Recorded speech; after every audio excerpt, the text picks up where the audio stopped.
Kabanatang 15 sa Imperyo Romano, Julius Caesar. Si Pompey. Ang pagtakas ni Pompey. Pagkapwersang pinasok ng mga tao ni Caesar ang mga pandepensang trinsera ng kampo ni Pompey, nagulat ito. Kaagad niyang hinubad ang kanyang kasuutang general. Sumakay siya sa kanyang kabayo at parang sibat siyang lumabas sa likurang lagusan ng kampo. Sumunod na nagtakbuhan ang kanyang lehyon. Nagtungo siya sa direksyon ng bayan ng Larissa. Alerto at mailap siyang nag-oobserba habang siya'y malalim na nag-isip. Malalim na kagaya ng nakasanayan niyang gawin sa laon ng 34 na taong nasanay siya na siya ang nagwawagi, nanunugpo at nagiging kapangyarihang namumuno sa lahat.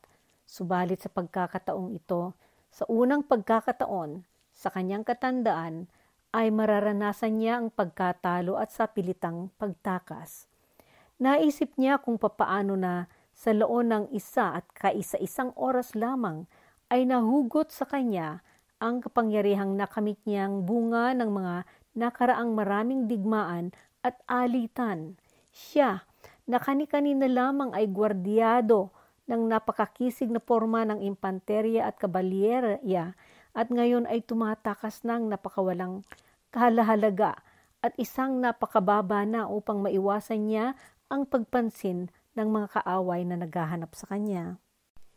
Pagdaan niya sa siyudad ng Larissa na kabisera ng Thessalia o Thessaly, ang siyudad na pinagmulan ng mga sinaunang magigiting na mga mandirigmang Pelasgian, nakarating si Pompey sa libis ng Tempe sa hilagang bahagi ng Gresya at pansamantala siyang bumaba doon para uminom.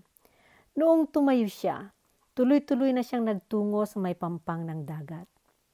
Nagpahinga siya sa isang maliit na kubo ng mangingisda at doon siya nagpalipas ng magdamag.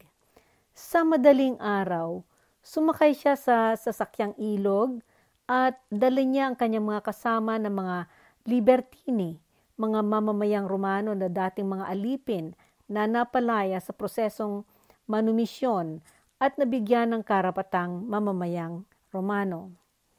Sinabihan niya ang kanyang mga katulong na bumalik sila kay Caesar, na huwag silang matakot. Namaybay siya sa ilog hanggang sa nakakita siya ng malaki-laking korbitay o barkong pangkalakal na makakakayang maglayag sa karagatan. Namukhan siya ng kapitan na si Petitius.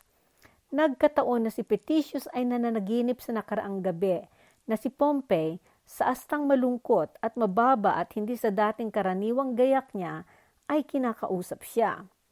Ikunukwento niya ito sa kanyang mga kasamahan sa bapor noong biglang isa sa mga mandaragat ay nagsabi sa kanya na mayroong isang sasakyang ilog na nagsasagwan mula sa pampang at may mga lalaki doong kumakaway sa kanila.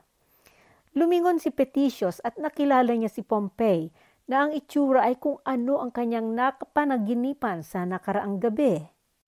Agad na nag-utos si Petitius sa mga mandaragat na magbaba sila ng isang maliit na bangka sa tagiliran ng bapor at kumaway siya pabalik kay Pompey.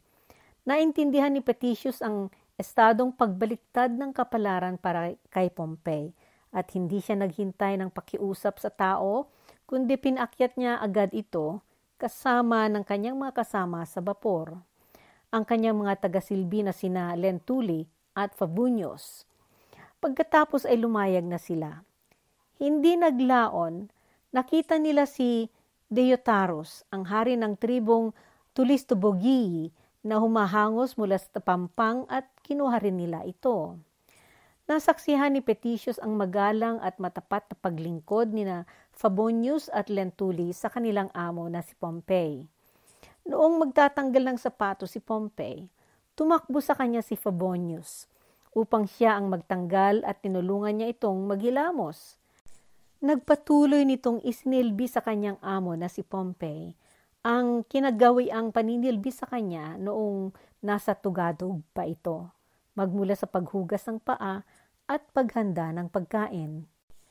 Pagkatapos nilang naglayag tungong Amphipolis, tumawid sila sa Mytilene.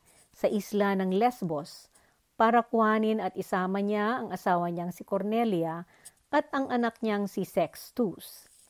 Pagdating nila sa dalampasigan ng isla, nagpadala siya ng mensahe kay Cornelia na noon ay umaasang magandang balita ang kanyang tatanggapin. Iniabot sa kanya ng mensahero ang sulat na lumuluha at sinabihan siyang magmadali siya kung gusto niyang makita si Pompey dahil nag-iisa lamang ang bapor at hindi ito sa kanya. Pagkarinig nito ni Cornelia, siya'y napahiga sa sahig ng pansamantala na natulala at hindi makapagsalita. Hindi naglaon at natauhan siya. Noong tumayo siya, matibay ang kanyang loob na nag-isip na hindi panahon iyon ng luha at paghinagpis. Humango siyang lumabas sa syudad at nagtungo siya sa dalampasigan kung nasaan naroon si Pompey. Nagyakapan silang mag-asawa. Umiyak si Cornelia na nagsabi sa kanya na ang pakiramdam niya ay siya ang nagdala ng kamalasan sa buhay ni dakilang Pompey. Nasa maging kanyang unang pag-aasawa na si Publius ang kanyang naging unang asawa, namatay ito sa digmaan at naiwanan siyang tagadala ng kamalasan. Sinagot siya ni Pompey na totoo na ang mabuting kapalarang naranasan niya kay Pompey ay maaring nanglinlang sa kanya at gayon din kay Pompey dahil nanatili sa kanya ng mas matagal. Subalit, ang pagbabaliktad nito ay dapat din nilang dalhing akuin dahil sila'y mga mortal at kailangan pa rin nilang ilagay ang kapalaran sa pagsubok. Sinabi ni Pompey na mayroon pa rin siyang pag-asang umangat muli mula sa kanyang kinabagsakang mababang estado para makamit niya muli ang kanyang dating mataas na katayuan. Pinasundo ni Cornelia ang kanyang mga gamit at mga tagasilbi mula sa syudad at bagaman ang mga mamamayan ng Mytilene ay bumati ng maluwalhati kay Pompey at inanyayahan siyang pumasok sa syudad, siya ay tumanggi. Kundi sinabihan niya sila na sumuko sila sa mananakop na si Cesar at magpakabuti sila dahil si Cesar ay maawain at may mabuting puso.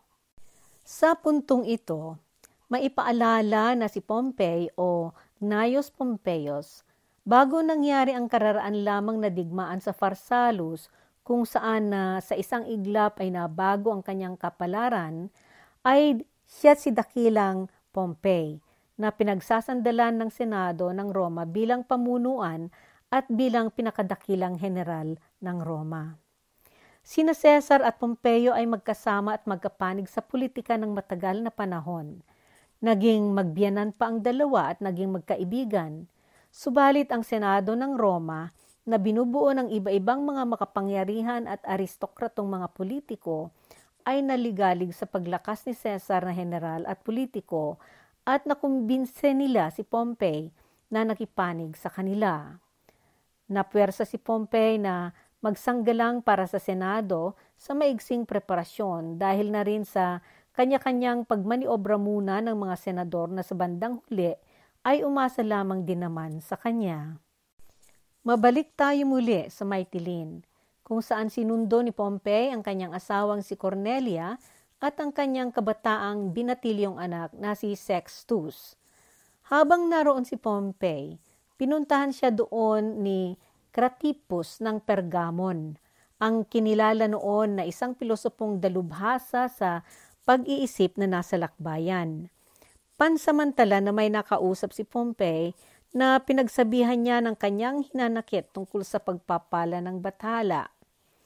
Hinayaan siyang dumaing ni Cratipus at pinagsikapan niyang akayin ang loob nito sa mas maningning na pag-asa at tanggapin na pagdating sa bagay tungkol sa banal na pagsasaayos ng tadhana sa mga pangyayari ay huwag nang pagdiskusyonan. Pagkasakay ni Cornelia at mga kaibigan ni Pompey, naglayag na sila. Dumadaan lamang sila sa mga daungan kung kinakailangan nilang manguha ng pagkain at tubig doon.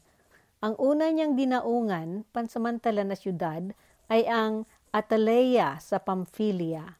Doon, May mga bapor na galing sa Cilicia ang sumalubong sa kanya at may mga sundalong natipon para sa kanya. Pinaligiran siya ng 60 senador. Nalaman niya na ang kanyang armada ay matibay pa rin sa pamumuno ni nakababatang Cato at may dalang maraming sundalo patungong Aprika. Sa mga kaibigan niyang kasama niya, sinisi niya ang sarili niya na nagpapwersa siyang lumaban na gamit niya ang army at kung bakit hindi niya ginamit ang kanyang armada na sa mga panahong iyon ay malayong mas nakalalamang kaysa kay Cesar. Sa diskusyon nila ng kanyang mga kasama, pinag-usapan nila kung saan siya magpunta na pansamantalang tumira habang magtitipon at mag-uorganisa muna sila ng lupon. Inisip ni Pompey ang Parthia, subalit inudyukan siya ni na Theophanes at Lesbian na kabaliwan na lamang kung magdedesisyon siya na hindi Ehipto ang kanyang pupuntahan dahil 3 araw lamang na lalayagin ito mula sa kinaroroonan nila. Napagpasyahan ngayon na siya'y tutungo sa Ehipto, kaya naglayag siya mula Cyprus sa bapor na Seleucia kasama si Cornelia. Ang ibang sumama ay naglayag sa ibang bapor. Ika-28 ng Setyembre, noong nakarating sila sa Ehipto, at nalaman niya na ang batang hari doon na si Ptolemy ay nasa Pelusium na kasama ang army dahil kinakalaban niya ang kanyang nakakatandang kapatid na babae, si Cleopatra na inilagay niyang mamuno. Pagdating nila sa Pelusium, nagpadala ng mensahe si Pompey kay Ptolemy. Nagpahayag siya na nais niyang pumasok sa Ehipto ng pansamantala. Samantala, dahil bata pa si Ptolemy para magdesisyon tungkol dito, nang tipon si Pothinus, ang rehente na nangangatawan kay Ptolemy ng konseho ng lahat ng mga pinaka-impluwensyang tao doon para pag-usapan ang pagpunta ni Pompey doon. Nagkasundo ang pinakapangunahing miyembro ng konseho na si Pothinus na Kapon at nagsisilbing pangunahing tagapayo ng batang hari na si Ptolemy, kasama si Theodotus ng Chios na binabayarang nagtuturo ng retorika at si Achillas na taga-Ehipto sa kanilang pagpasya. At bagaman mayroong ibang mga kaisipang naihayag, napagpasyahan ang kanilang desisyon ang siyang maisasaganap. Sinabi nila na kung tatanggapin si Pompey, magkakaroon sila ng matinding kaaway kay Cesar at magkakaroon sila ng among magdidikta sa kanila kay Pompey. Kung tatanggihan nila si Pompey, sisisihin sila ni Pompey sa pagtanggi nila sa kanya at sa pagpapatuloy ni Cesar na humabol sa kanya. Kaya, ang pinakamabuting maisagawa ay ang patayin si Pompey at nang sa ganoon ay pasasalamatan pa sila ni Cesar. At kung patay na si Pompey, hindi na iyan makakangagat sa kanila. Inatasan nila ngayon si Achillas na siyang magplano at maniguro na ang plano ay maisaganap. Kinuha ni Achillas ang isang sundalong Romano na kasalukuyan noong naninilbihang mersenaryo ng garison na Gabiniani ng hukbong Ptolemy. Siya si Lucius Septimius na minsan ay tribuno ni Pompey. Ang isa pang taong kinuha ni Achillas ay si Salvius, isang centurion at kasama nila ang 3 tagasilbi at sakay sa maliit na sasakyang pangtubig. Nagtungo sila sa bapor ni Ptolemy na nakatigil sa malapit sa pampang at naghihintay ng kasagutan. Sa oras na iyon, lahat ng mga maimpluwensyang Romanong kasama ni Pompey na naglayag ay umakyat sa bapor na kinaroroonan ni Pompey at nagtataka sila sa nangyayari kung bakit pinaghihintay sila ng napakatagal. Noong nakita nila ang parating na maliit na bangka na may ilang tao na nagsasagwan patungo sa bapor, nag-alanganin ang mga kasama ni Pompey at nagkaroon sila ng hindi magandang suspetsa. Inudyukan nila si Pompey na bumalik na lamang sila sa laot hanggat malayo pa silang mapatamaan ng mga misil ng mga taga-Ehipto. Samantala, malapit na noon ang bangka na sumalubong at unang tumayo doon si Septimius. Binati niya si Pompey sa salitang Romano at nagbigay galang siyang tumawag dito ng Imperator. Nagsaludo kay Pompey si Achillas at nagsalita ng Griego. Inalok niya si Pompey na lumipat sa bangka dahil ang mababaw na bahagi ng pampang ay malawak, na ang ilalim ng dagat ay buhangin at hindi sapat ang kalalim ng tubig doon para sa bapor. Kaalinsabay ng pagsalubong kay Pompey, nakita nila ang mga bapor na maharlika na nagpapaakyat ng mga tauhan at mga armadong mga lalaki ay nagpupulungan sa dalampasigan. Nasa punto sila na kahit magbago ang isip nila, hindi sila makakalayo at sila ay mabibihag. Sa sandaling iyon, si Cornelia ay umiyak na. Pagkatapos siyang magpaalam at yumakap kay Cornelia, nag-utos na si Pompey ng 2 centurion na maunang umakyat sa bangka bago siya sa tabi ni Philip, isa sa kanyang libertini at kanyang tagasilbi na si Scythes. Habang inuunat ni Achillas ang kanyang kamay kay Pompey, lumingon ito kay Cornelia at sa kanyang anak at binigkas niya ang mga taludtod mula kay Sophocles. Quicumque homo ad tyrannum iter facit, servus eius est etiamsi liber venit. Maisalin ito sa Tagalog na anumang tao na nagagamit ng isang maniniil ay alipin siya nito kahit pa siya malaya pag-alis niya. Sa bangka, namukhaan ni Pompey si Septimius at siya'y nagwika dito. Siguradong hindi ako nagkakamali na ikaw ay dati kong kasamahan. Tumango lamang si Septimius ng walang imek. Mula sa malayo, namamatyagan ng mga nasa bapor ang bangka na lumansad sa pampang. Habang hawak ni Pompey ang kamay ni Philip para magpaalalay na tumayo, mula sa likuran ni Pompey, hinugot ni Septimius ang kanyang espada at sa isang iglap, isinaksak niya ito sa likod ni Pompey. Sumunod sina Salvius at Achillas na nanghugot ng kanilang mga punyal at isinaksak nila ito kay Pompey. Hinilang itinakip ni Pompey ang kanyang toga sa kanyang mukha at sa bahagyang tunog, hindi na siya lumaban pa. Ang araw na yan, ika-28 ng Setyembre, ay bago ng kanyang pang-58 kaarawan. Sa nasilayan ng mga tao sa bapor na pagpaslang kay Pompey, nagsigawan sila ng napakalakas at narinig hanggang sa may dalampasigan.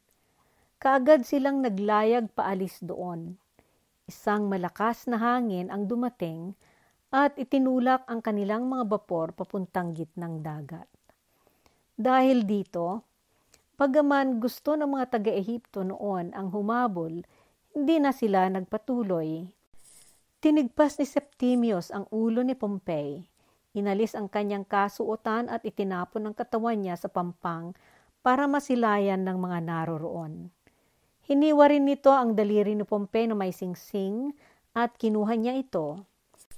Pagkatapos ng nakakarimarim na pangyayari, dinala ni Septimius ang ulo at daliri na inalis sa Alexandria para ibigay kay Ptolemy. Nanatili si Philip sa tabi ng katawan ng kanyang kinilalang amo sa buhay hanggang ang mga tao ay nagsawa sa kanilang pagtingin. Pagkatapos ay hinugasan niya sa tubig ang katawan at binalot niya ito sa isa niyang sariling kasuutan. Dahil wala siyang kagamitan, naghanap siya sa dalampasigan ng magagamit hanggang nakahanap siya ng mga sirang labi ng bangkang pangingisda na sa tantiyan niya ay magkasya na noong pangsunog sa katawan na walang damit. Habang siya nangunguha ng mga kahoy at nagsisindi ng apoy, isang Romanong matanda ang dumating. Ang matandang ito, sa kanyang kabataan, siya ay nagsilbing kawal at sa unang kampanya na kanyang sinalian, siya ay nasa pamumuno noon ni Pompey. Nagtanong ang matanda kay Philip kung sino siya na nag-isip na magbigay ng seremonyang panlibing kay dakilang Pompey. Noong sinabi ni Philip na siya ay isang libertini ni Pompey, sinabi ng matanda, Subalit, hindi dapat ikaw lamang ang may karangalang magsagawa nito. Pagbigyan mo rin akong makibahagi sa banal na pribilehyong nakaalok at nang hindi ko pagsisihan ang aking pagpunta sa bansang banyaga, kung bilang gante para sa maraming paghihirap, matagpuan ko ang kaligayahan kong ito, kahit papano. Mahipon ang mga kamay ko at maigayak ko para sa libing ang pinakadakila sa lahat ng Romanong Imperator. Sa sumunod na araw, dumating doon si Lucius Lentulus. Siya ay isang kakampi ng Republika Romano at ni Pompey at siya ay naglayag mula sa Cyprus at namaybay sa malapit sa dalampasigan. Nakita niya ang sunog at si Philip na nakatayo sa tabi nito. Nagtaka siya at noong naglaon, napagtanto niya na si Pompey iyon. Bumaba siya sa dalampasigan at hindi nagtagal, binihag siya at binitay. At diyan nagwakas ang buhay ni Pompey. Ayon sa panulat ni Plutarch, muling napatibayan ang kahinaan at kakatwang tadhana ng katauhan. Dahil bagaman hindi siya nagkulang sa pananaw sa hinaharap, kundi palagi siyang naninigurong ligtas siya sa anumang bagay na makasakit sa kanya, napaglinlangan pa rin siya.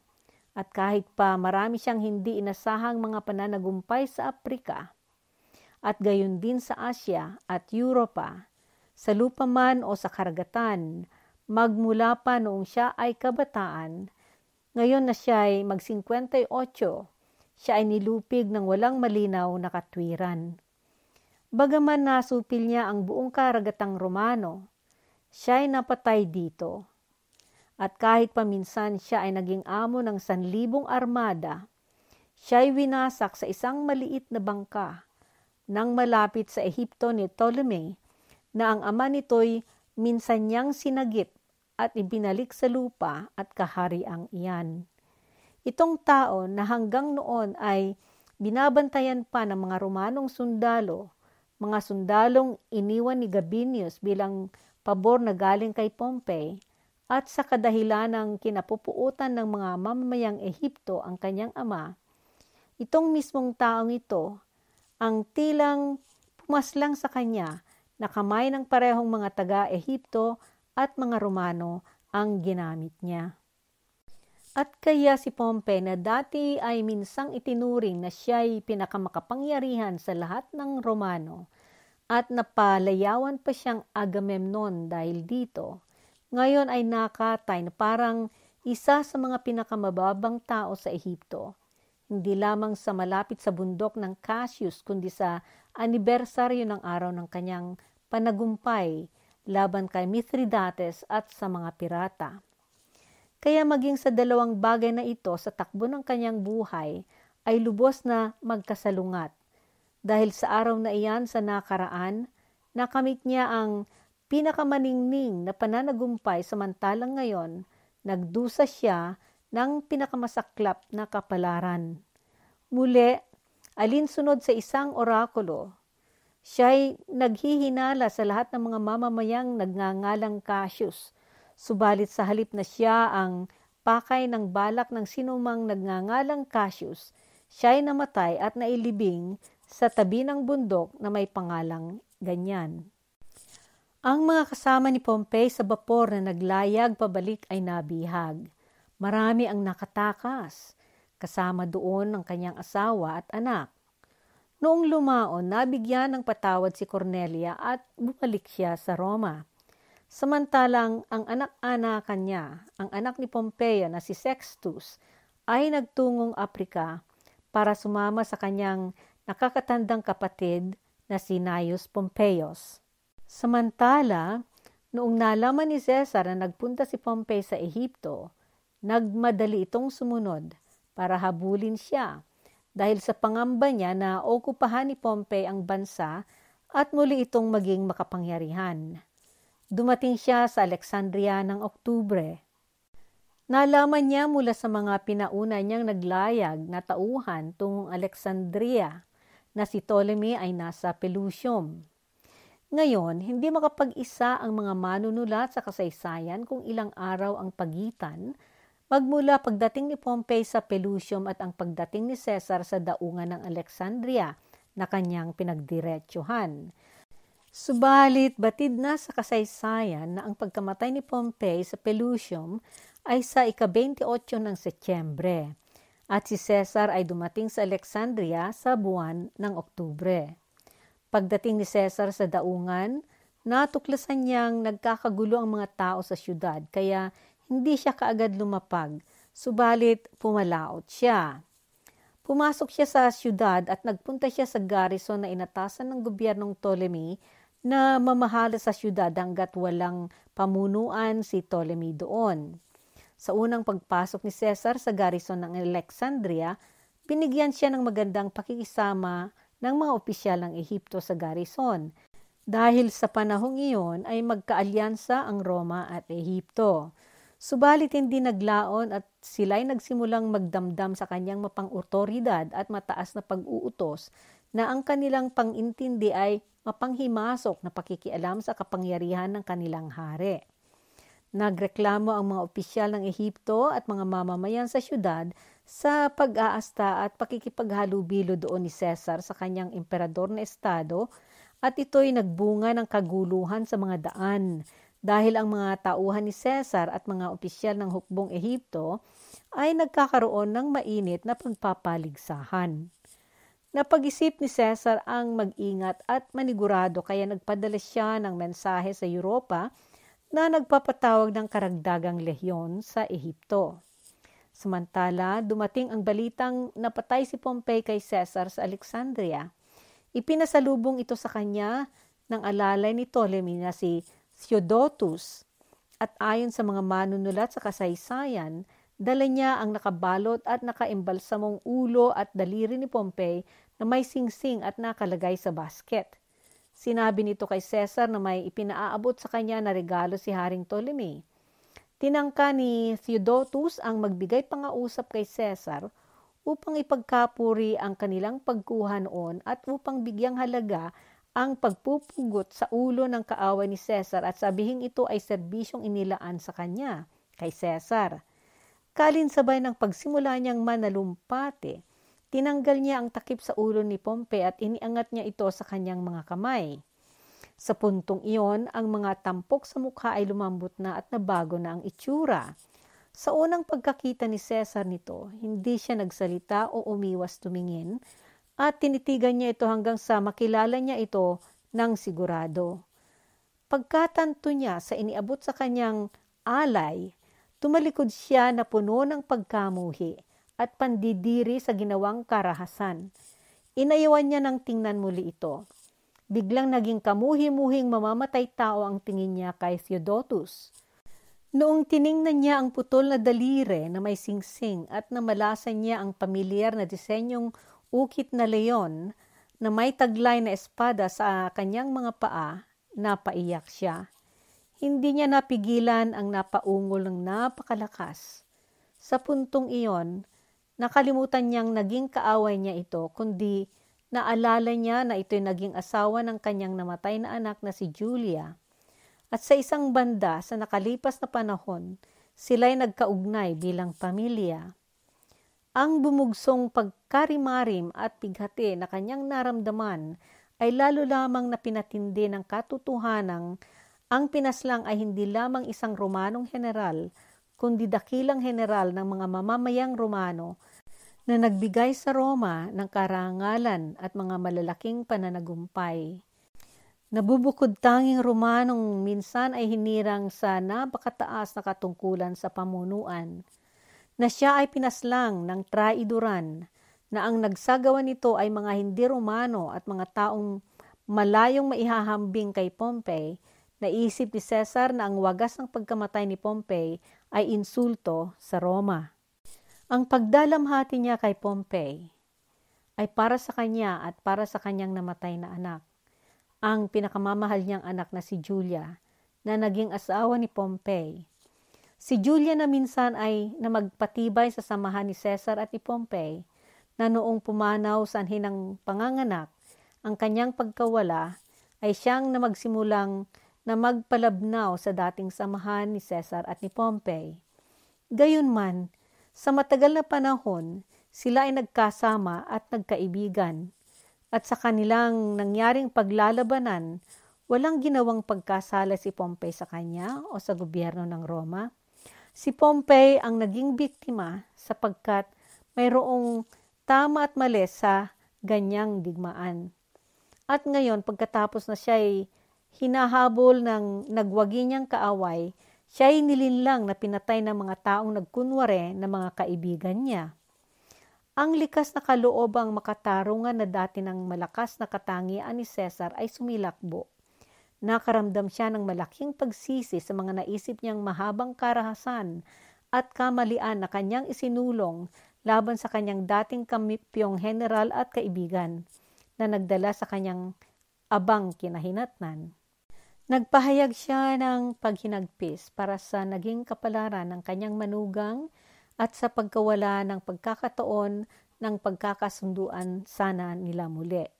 Sa kanyang pangag-usap pagkaraan ng mga pangyayari, inalala niya itong kababayan at manugang at kanyang isinabi ang lahat ng mga kagandahang loob na kanilang ipinakita sa isa't isa sa minsang panahon. Iningatan ni Cesar ang singsing ni Pompey at sa laon ng kanyang pagkabuhay, ipinakita niya ang pinakamataas niyang paggalang sa alaala nito. Nagpagawa siya ng mga barya na nagtampok sa mukha ni Pompey sa harap at imahe ng pietas o birtud na pagkamatapat sa kabila.